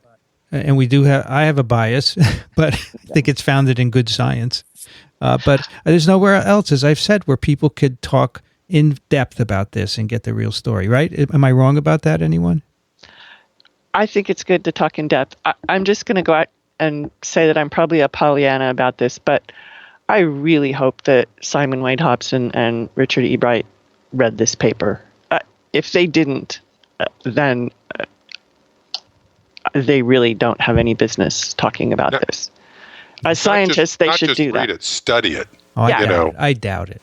Well, I understand your position, but I doubt it. From what he said, how can you say this doesn't give us any information? We've just talked about this for an hour and a half of all the cool stuff we've learned, right? I see your point, and I agree. But they can read it, and like Rich said, if they just read it and didn't study it, if they just read the abstract and looked at the figures and read the press release, it's not enough. Yeah, I agree. That's what we're trying to do here, is to supply people with a digestible form of the information. I wrote a blog post yesterday where I tried to make it simple for people. It's a really good blog post. People should go to it. But, virology.ws. I just don't think people will read it. People will not listen. We have a lot of great listeners and readers, but not enough to inform this this whole debate, I'm afraid. I think I would love to dedicate this episode to just this one topic. I don't want to. We had another topic planned, but we'll put that for another time. Vineet, how much more time do you have in the Baric lab? What's your plan? Well, I am, as Ralph has told me, I am transitioning. So he is. He's like, "Oh, weren't you on that email?" And I'll be like, "I wasn't on that email for the group for that meeting." And he's like, "Oh, I am transitioning you out. I keep forgetting that." So I am currently in the job search mode, and so I expect I will be here. I work on this stuff, and as I mentioned earlier, there's lots of interesting host components about genetic, the CC, and having how much is driven by the host genetics and the aging aspects of coronavirus disease. I think what's interesting is a virus that is circulating in bats, it just as important is that it actually interact with the right human for emergence. The genetic components of the human can drive it, and the age of the person that's there. Coronaviruses, SARS and MERS, the lethality goes way up as you get older. And so susceptibility and changes in our host responses as we get older are really driving these responses. And that's one of the things I'm really interested in, is finding the host factors both in the genetic component, the genetic side, and I think Kathy mentioned it in Lisa's PLoS Genetics paper. She really drives into the genetics aspects, and I've got some funding for doing aging work, looking at aging in mice and asking why susceptibility is changing as the mice get older, and hopefully we can apply that to human disease. Very interesting. So do you want to have an academic position? Is that your goal? That is the plan at the moment. I think I want an academic position. And you'll continue coronavirus work, right? Yeah, primarily if using coronavirus work, using coronaviruses as a platform. But I think relating it to flu and other viruses is really a great opportunity to interact with other groups. Really driving our understanding of. I think often we've worked in silos of our own individual viruses, but comparing and work we've done with Yoshi Kaoka's group, comparing SARS and high-path flu and MERS, has really given us real great insights into how the host is controlling viruses globally and how different viruses use similar approaches to drive these different responses. And so I think there's great virology there. There's great interest in host immunity. And of course, we have these emerging viruses that are really interesting too. Where did you do your PhD in? Was it virology? Yeah, so I went to Washington University in St. Louis. I was in the immunology program there. I came in through, and I worked with David Lieb on herpes simplex virus, working on how, looking at host components that were driving differential disease. I focused on, there was an innate component that people had used. People are familiar with IRF3 and IRF7 and the interferon responses. And so I was looking at how different tissues have different requirements. So the brain really requires IRF3 to control the encephalitis portion. And without IRF3, you could have control at peripheral locations. But once it got to the brain really needed the this internal IRF3 more so than the systemic responses. And so that's kind of where I jumped into looking at. I was interested primarily in the immunity. I think, I operate on, if I'm in a group of virologists, I say I'm an immunologist. If I'm with a group of immunologists, I say I'm a virologist. That's good. Well, Matt Freeman told me that you would be a great spokesperson for this paper, and he was absolutely right. You're really articulate and calm and level-headed, and I'm looking forward to a great career in virology from you. Well, I appreciate that. I was thinking the same thing. Great spokesman for the paper. Well, I appreciate that, and that's the nicest thing I think I've ever heard from Matt about me. Yeah, he's a tough guy. He also told me good things about you in person yesterday, so yeah. I imagine that our relationship is that we would never say the nice things that we think about those people to them. Matt's a great person, and he's really helped me in understanding how the transition is working. And I think what's underestimated, and I think Julie Pfeiffer kind of mentioned it about, in all of these gain of function stuff, one of the conversations I have with a lot of people that work with me, with Matt, with Tim Sheehan, who's in our lab, other young people, is it really worth this effort? We all want to do really good science, and we all have lots of ideas.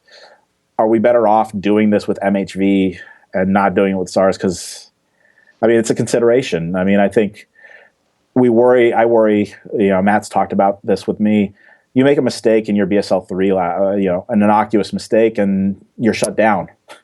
Yeah. So am I taking a huge career risk? It's very easy for me to do a lot of this work with the umbrella of knowing how well established Ralph is and how respected he is, and having these in place. But as a junior investigator, I have to ask myself the question, is it worth the effort? Is my department going to stand behind me if I make a mistake, or if there's a problem, or if there's controversy? I think UNC is committed to Ralph in a way that he can go out and make have these discussions and do these kind of works. It's important to remember that this kind of work and the criticism and all of that impacts people. I think it goes down the line. Young scientists we really do think about these things and how they affect our career, for bad and for good.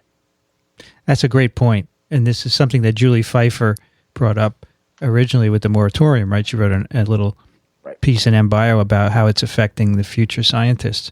And of course, you need to find a department that will support you. And when you interview, you got to bring that up. This is tricky stuff, and you're going to support me. I tell you, Vineet, if I were a chair and I hired you, I'd give you 100% support for this. So, but I'm not, so that doesn't do you any good. Okay. So it just makes you feel good. But that's a great point. It really is. Now, let me do a few administrative things here. I want to read just a couple of things, and then maybe we could do some picks and wrap it up. Does that sound like a plan? Mm-hmm. Sure. So the reason why we did this paper at all is I got an email, I think early in the week, from Emily, who is a graduate student at UNC in the Da Silva and Baric laboratories. You probably know Emily, Vineet, right? I do know Emily. And she wrote, TWiV hosts, ! I want to suggest a new paper to discuss on the podcast published last week in Nature Medicine, and that's the paper we did today. It has stirred up plenty of press about gain-of-function studies and the risk-benefit, although mainly the risk of doing this kind of research, and also made some tabloid news sites that have completely overblown what the research says in exchange for a flashy headline. And she sent links to these, which was great because I used that for writing my post and mentioned a few of them today. Commentaries throughout the internet with bad headlines in it as well. She sent links to the UNC press releases, which we've talked about. So, Emily, thank you very much for doing that. Yeah, really nice. Thanks for nothing, Emily. No, I think it was. No, I mean, I might have done it at any point because it's getting a lot of press, but she kind of made me do it this week, and then I thought of having you guys on. So her excitement level this morning for it was very high. Great. That's great. Yeah, I told her yesterday that we were going to do this. And I do think that we need to do more of this because, we typically talk among ourselves and we have our opinions and maybe people don't care about that. But when you get the investigators in here and you let them speak about their work, I think it's more compelling in many ways. Yeah, And, it's great. but I do think the press, people need to listen to this stuff. You know, they want to ask their own questions, but they don't often ask the right ones. I also want to read one follow-up from last time. Last week we discussed 2 influenza virus papers, and one of them was from Conta lab at NIH, and the lead author was Seema. And I had emailed her to clarify one of the figures beforehand, and I didn't hear from her. And then I heard from her over the weekend. She said, "Dear Vincent, I apologize for the delay in responding to your question. I got your email after 1 p.m. on Friday. Wanted to make sure I had the correct answer from our collaborators, Drs. Ram Saisikaran and Akila Jayaraman, who performed the glycan binding assay shown in Figure 2b. After listening to TWiV yesterday, I realized there were multiple concerns regarding that figure. 1, what does % binding signal mean? And 2, what is the control that we are comparing the alpha-2,3-H1N1 222G revertant virus to? First, in the glycan binding assay, Akila normalizes each of the raw binding signals by dividing it with the maximal binding signal obtained in that assay. Typically, the maximal binding signal value is obtained for the strongest binder at the highest viral titer in an assay. I believe this is as you suspected. Second, in the text, we are comparing the revertant 22D glycan binding profile shown in Figure 2b to the binding profile of the alpha-2,3-H1N1 virus that had a 222G that we had published in the 2013 paper. All right, so that's the comparison to previously published data. So it's normalized and compared to binding studies published before. I hope this answers the concerns you and your TWiV colleagues had regarding Figure 2b. Please let me know if there are any further questions. Kanta and I are thrilled that you picked our paper to discuss on TWiV, and I was intrigued by your connection to the mammary gland transmission paper that came out recently. So, Rich and Kathy, does that make sense? Yep. That's all good. Mm-hmm. This episode of TWiV is also sponsored by the 32nd Clinical Virology Symposium of the American Society for Microbiology. This is a meeting taking place in Daytona Beach, Florida in May of next year, May of 2016, specifically May 19th through the 22nd. It's the 32nd Clinical Virology Symposium, and they're now accepting abstracts. Send in your abstract before March 17 to debut your latest research on rapid viral diagnosis, the clinical course of viral infections, and preventative and therapeutic modalities for virus infections, all before over 1,000 researchers and primary care physicians. Interesting audience there. For more information, go to asm.org/CVS2016. That's asm.org/CVS2016. We thank the American Society for Microbiology for their support of TWiV. And is it okay just to go to some picks now? So because we're already at an hour and 20. Yeah. And then we'll be We done. might have to do an all-email episode someday, but... Yeah, we should do one someday, right? Yeah. All right, let's do some picks of the week. Kathy, what do you have for us? I picked a link to the California State Department of Health because I went to a fabulous lecture yesterday by the director of that State Department of Public Health, I should say, Karen Smith, and it was the Susan B. Meister Lecture on Child Health Policy. She gave a really good talk about the history of public health briefly, the history of vaccination briefly, and then she talked about measles and Disneyland, legislation in California, how outbreaks of pertussis led to some better legislation with respect to vaccination for children going to school, and how timing is really important for that, and the Disneyland measles episode contributed to a complete elimination of the personal belief exemption in the state of California. And she did mention in the questions afterward that someone asked, was there any is anybody appealing that decision? And, the proposition mode of government in California where you can get signatures and get something on the ballot. She said they didn't even get anywhere close to enough signatures to get that on the ballot. So that's really good.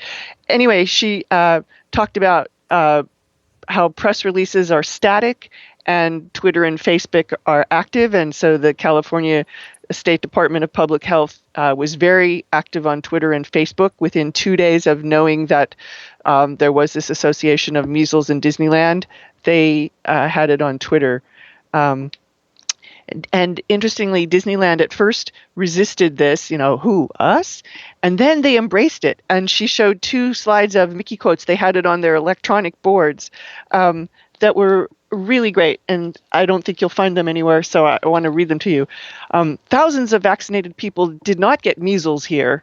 And then there was one with Mickey Mouse.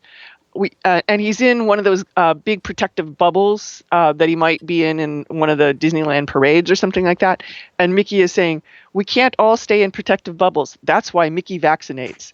So from going to who us, Disneyland fully embraced the, you need to be vaccinated and come here. There's 24 million visitors a year, and a large part of them come from out of the country and places where measles is still an endemic problem. So that was really good. The web page has a really cool link on the far right to data, and you can click down and look at all kinds of data for the state about infectious disease, West Nile virus, various other things. And so that was my way to have something physical that you could look to. There's a bio of Karen Smith on the website, and just it was amazing. If anybody ever has a chance to hear her speak, don't miss it. It's good, huh? Excellent. Nice. Great. That's a really good story, too. Rich, what do you have? First of all, since we didn't do the weather coming into this, I have to say that in Austin, Texas, it is clear blue skies, and I'm getting it. It must be it's 69 degrees, so it's a beautiful day.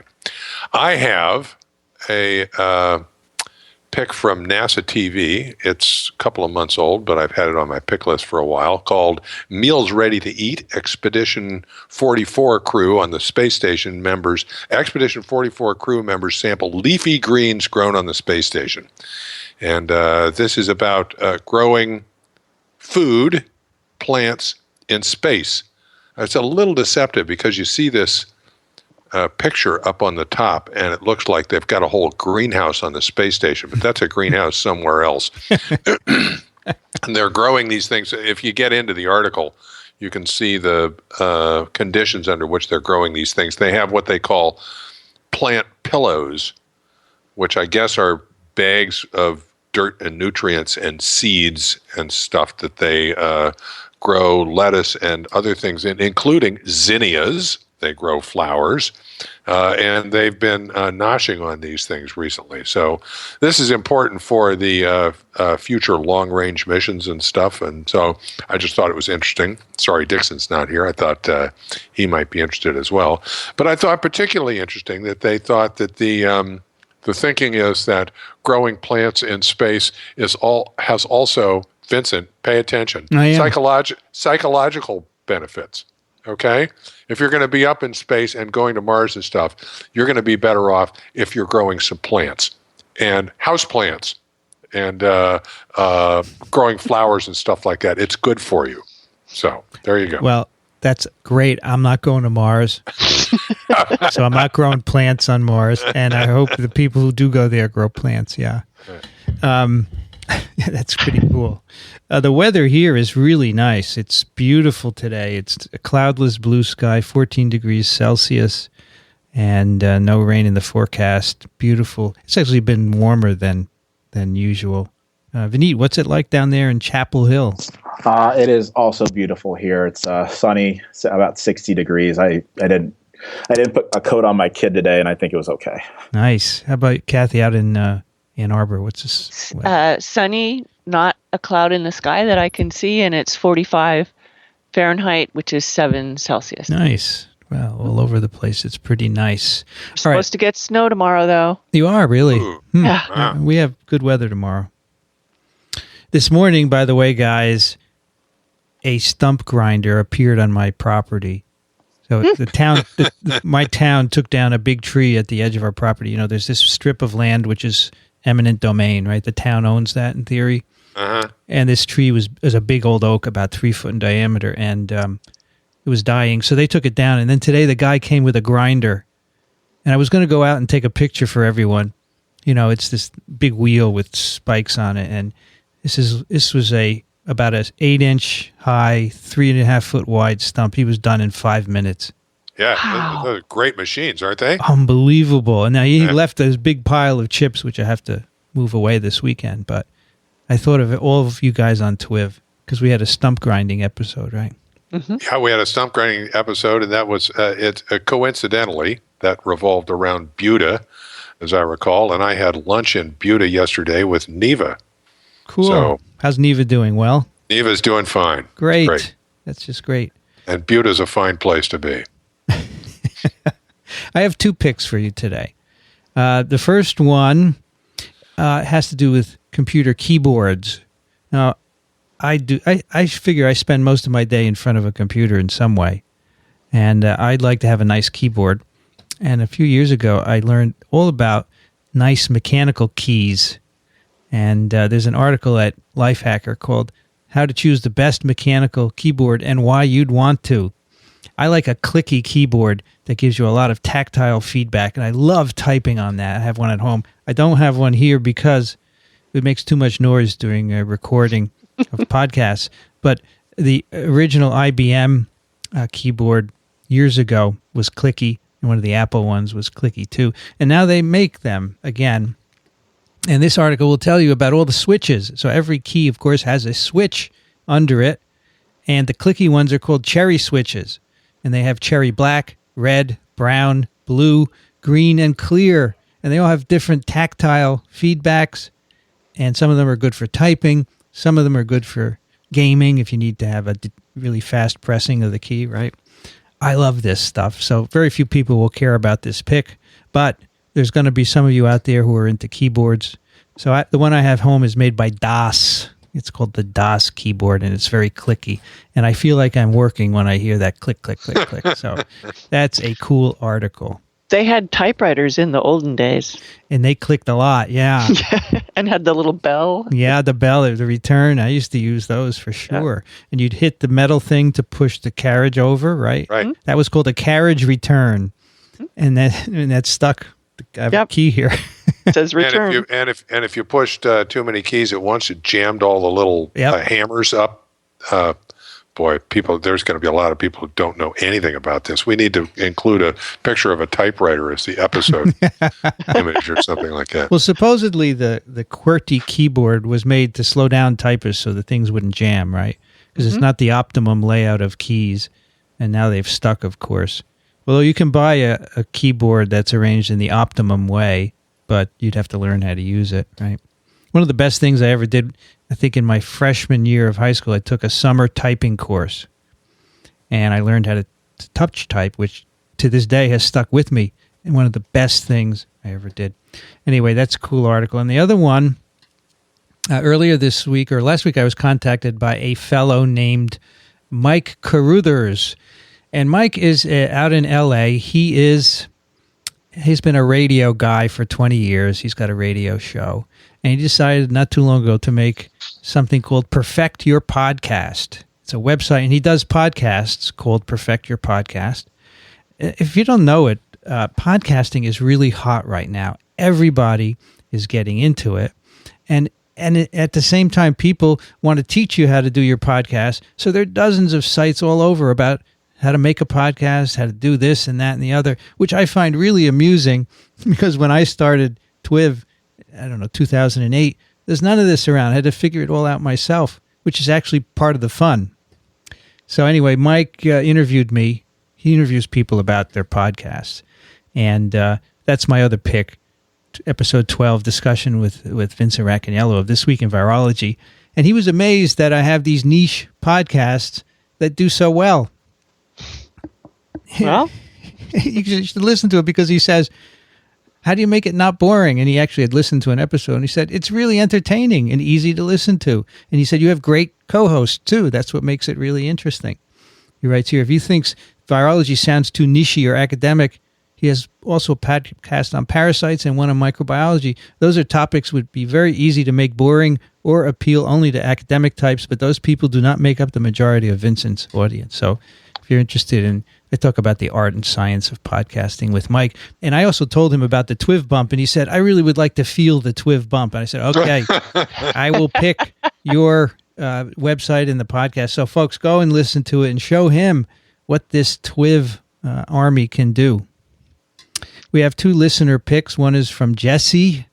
Dear TWiV, I'd like to submit a listener pick of the week, a book called Networking for Nerds by Elena Levine. It's a great resource for academics and also those pursuing other career paths, and discusses what networking is, connecting with others for mutual exchange of value, promoting your own brand, how to interact with others and find people to interact with, and more.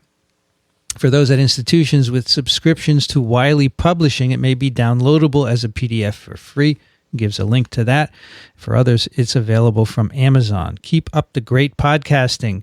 So Jesse is Jesse Knorr of Bacteriophiles. That's a very nice podcast about bacteria and sometimes viruses. Jesse is a PhD student down south, and this Bacteriophiles is on microbeworld.org. It's supported by ASM, so you should check it out. Give Jesse the TWiV bump. It's spelled Bacterioffiles. Right. That's Not very good, PHI, not PH. yes. So Yeah. that's a nice, I really like that title. Mm-hmm. I think that's very good, as opposed to autoimmunity, which I didn't even say right. That's right. Audio immunity. Yeah. There you go, Rich. All right, the other pick is from Russell. If you haven't done World Mapper, you should. Great series of maps, including those showing the global importance of a large number of diseases, including infectious diseases, using a unique map format. The higher the prevalence in a country, the bigger it is on the map. Really interesting to look through them, look at disease and cause of death. Russell is a professor of clinical pediatrics at Tulane University School of Medicine. And finally, last week I mentioned a contest to win a brand new 2-volume copy of Principles of Virology, the 4th edition, just published. And hardly anyone responded, which tells me nobody listens to the end. We got some. Couple. I got I some got a Twitter few action. hits. Definitely. We got a couple, right? I would say, well, I probably had 10 people Really? add me. Yeah. Yeah, at least. Problem is, Vincent, you have a really high background of Twitter followers. You gotta go with guys like me who have hardly any followers, and then I can see the signal. Right. Right. Well, I just think that I can't imagine you wouldn't want to have a free, textbook set. I have a lot to give away, but I'm not going to do it on Twitter. It doesn't, it's not. I want to try to promote TWiV on Twitter, but obviously it's not working. But I'm going to let it go a little more and see what we collect, and then we'll figure out another contest to give away a book set. So what they say, of all the listeners, maybe less than 1% ever respond to anything. But I figured if you give things away, they would. You remember the Drobo contest we did? That was pretty popular. Yeah, that was fun. All right, you can find this and all the other episodes of TWiV at twiv.tv, also on iTunes. And if you have questions or comments, send them to TWiV at twiv.tv. Today we had 2 very special guests, Ralph Baric from the University of North Carolina, who has left us a long time ago because he has important things to do. We thank him for joining us. And a postdoc in his laboratory, Vineet Menachery, right? Yep. Thank Menachery? Menachery. Menachery. I hear you can call me Vineet. Vineet Menachery. Thank you so much, Vineet. Yeah, it was great. Thanks for the opportunity. It was really good, and I'm sure we will hear from you again. Are you going to go to ASV next year? That is the plan in Virginia Tech. Yeah. Mm-hmm. Yep, that's the plan at the moment. Seek us out and say hello. We'll do a TWiV there, but seek us out at some point and say hello. I'd like to meet you. And we know you have important things to do too. Yes. But we're happy that you were able to stay a little longer. Yeah. I'm excited to be described as special. So you are a special guest for sure. Kathy Spindler is at the University of Michigan in Ann Arbor. Thank you, Kathy. Thanks. This is a lot of fun. Rich Condit is usually in Florida. He is an emeritus professor at the University of Florida in Gainesville. Thank you, Rich. Sure thing. It's always a great time. You had a good signal there from Austin. Oh, yeah. This is a good podcasting. Podcasting place. And it turned out that the change in time was just right. This fits great into my day. Are you at your daughter's home? I am at my daughter's home, sitting at the breakfast table, yes. It's really quiet there. That's because all the kids are in school and all the parents are in work, and it's just me and my wife here. Gosh, it is Friday. Hanging out. It's right. It is Friday. So you're hanging out there till Thanksgiving? Hanging out there through Thanksgiving. Part of what we're doing is grandparenting here because the parents are extraordinarily busy. The Harper, age 7, is got a singing part in their Texas State's production of Evita, which is outstanding. I can't believe what an amazing theater program they have here. And so my daughter lit the show, and Harper's in it. And my daughter's working on another show every night, so Ibby and I are helping out taking care of the kids because it's pretty crazy around here. I've seen Evita 3 times this week so far, and I'm going to see it another 4. Nice. I'm Vincent Racaniello. You can find me at virology.ws. You've been listening to This Week in Virology. Thanks for joining us. We'll be back next week. Another TWiV is viral.